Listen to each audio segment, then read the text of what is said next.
Welcome to American Dreams. My guest today is Chad Jenkins. Chad, welcome to today's show. Thanks so much, Alan. Great to be with you.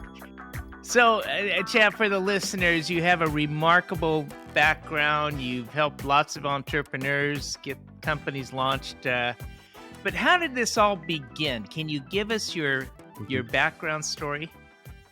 Yeah, sure. My story is kind of long. At a very, very early age, I grew up training and trading horses, like even riding horses before the time I could walk. Therefore, I spent a lot of time with things that do not verbally speak, and it was required that I do a lot of listening because even though they do not speak, they do communicate a good bit, and that carried with me into business. At also a very early age, I started a landscape company shortly middle way through middle school, uh, and began to mow out parcels for banks that had expansion lots that didn't need landscaping, but they needed bush hogging. Well, growing up on a farm and around horses, I had tractors and bush hogs. So my cost of goods was pretty low. And that really started my first business that just continued to evolve in selling it shortly after high school, getting involved in a business that was classified as America's Country Store. It's a Purina concept that existed before Tractor Supply, and we were the first one in the country. I was maybe around 21, I believe, when we did that.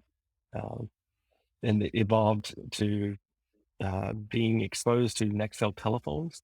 Oddly enough, I had a lot of guys that would go and deliver feed and shavings and panels and gates. I'd become the largest panel and gate distributor in North and South Carolina, again, way before Tractor Supply existed. And a gentleman came along and asked me or would I have any interest in Nextel telephones?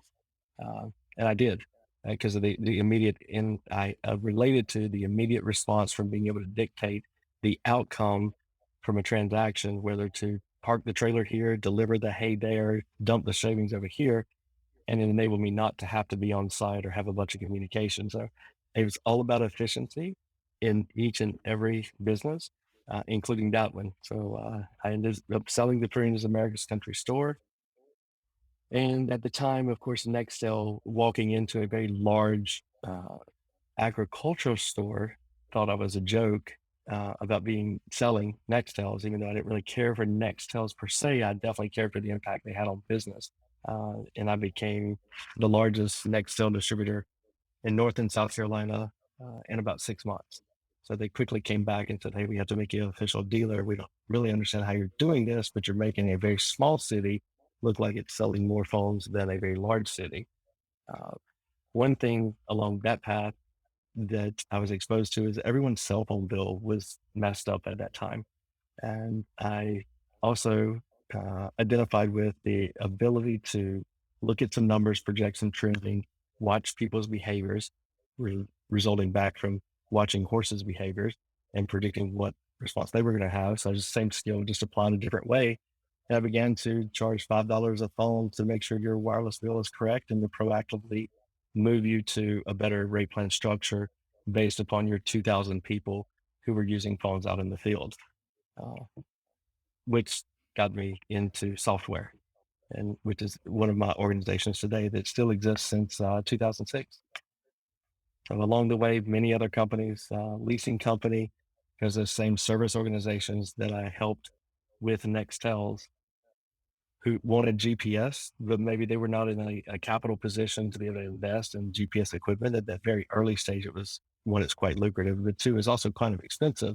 So from being back in the agricultural store, I had to figure out what floor plan inventory was really quickly. And a lot of horse folks tend to like to buy bigger horse trailers maybe than their pocketbook. So I was exposed to financing and participation, a basis point when you're financing them. So I took that knowledge, and when I ran across the landscape companies that needed GPS but didn't have the capital to invest in it, I created a landscape company. I'm sorry, a leasing company to tote the paper on that. Uh, 4 or 5 IT So, companies and some various and sundry commercial construction, uh, all kinds of actually. so Chad, the company that you're currently CEO of, SeedSpark, Yes. How did you step into that role? And give me the elevator pitch. Exactly what do you do with So SeedSpark? me, so personally, I create organizations that remove obstacles that are preventing small to medium sized businesses from reaching their full potential and growing. SeedSpark itself is a manifestation of partial of that. I own many different organizations. I'm fortunate to own quite a few.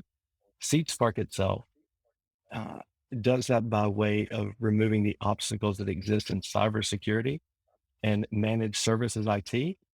It has an additional division that focuses on automating business processes so that we write custom software applications and ERPs that wrap around a legacy organization's processes. So the implementation and the onboarding, so some pretty sizable change comes over time because we partner with that organization to develop the right amount of technology and implement the right amount of technology along their journey versus what is commonly known. And there's app developers everywhere, but normally, and this can be a little bit more lucrative, they build an application and sell it many times. My passion is the way business and cycles in business happen. So our software and business process automation division wraps the technology around the way your organization operates. And then lastly, and you can kind of see it teeing up here, we secured the business for cybersecurity and managed IT. We've improved its velocity and scale by creating the right amount of technology where they can get more through the pipe.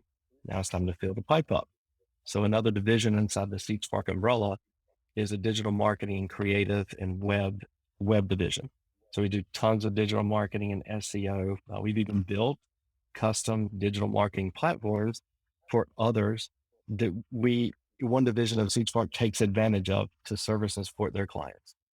So that is what SeedSpark does. All born out of necessity. The wireless company managing a bunch of wireless accounts, I could not scale quick enough and train people on how to spot trends and how to communicate correctly with customer service at a wireless carrier. So I wrote the business logic, went and found two software guys, and before too long, I was in the software business. Chad, you've seen a lot of careers and companies start up over the course of time. When you are assessing uh, differences between success and failure over a career, what criteria would you say the one thing is that will make that difference of a successful the person finding success in their career? Listening, by far, we were given one mouth and two ears, use them proportionately. I very much try to adhere to the methodology to listen for the intent to understand and not to reply. The carrying that forward, which I had to do, as I mentioned at a very early age, because what I was dealing with in business was nonverbal. It's helped me all throughout life. And I believe looking backwards to the needs of your clients, to the dangers they face, to the opportunities that exist, or also to the strengths that they possess, if you're truly listening and can get to that root core, you can be hugely impactful and valuable as a true partner to that organization. And success will What role find you. does a CEO play inside of an organization? What a great question. When sometimes, depending on the size of the organization, could be what role does the CEO not play? In this particular sized organization, which the run rate of this is around 20 million, leadership always along the way, no matter the size, the ability to see and paint a bigger future for each and every team member, both internal and external, is a requirement of the CEO through engagement or programs or initiatives that are supported in the organization. And we must be able to see forward. We must be able to, I believe, we must be able to see dots that exist for a business that we're serving or for one of the team members that they are just unable to see them and connect in themselves. So that, in my eyes, is many contributing factors to a successful CEO. So, Chad, what is one thing that I should do to ensure my success tomorrow? focusing on those that you're engaged with, and three more questions is a rule that I also live by. When we think we know the answer, three more questions.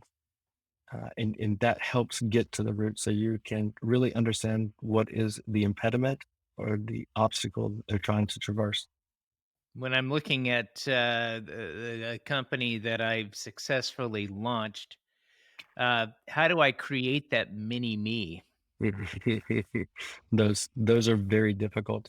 I here at SeedSpark and all my organizations, we use a ton of Colby Culture Index.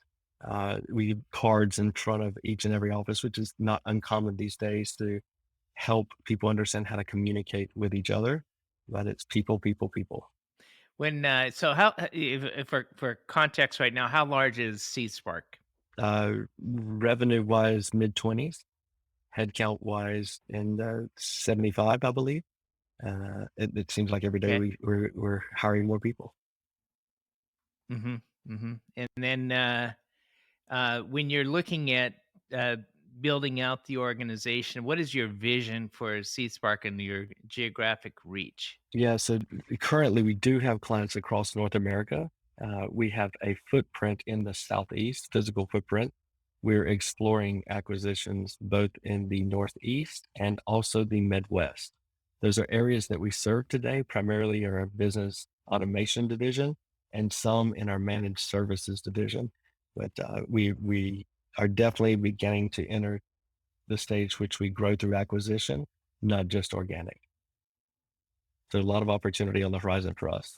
A true entrepreneur. So are you having fun with your the company and the Yes, growth sir. so far? Absolutely. Always have fun.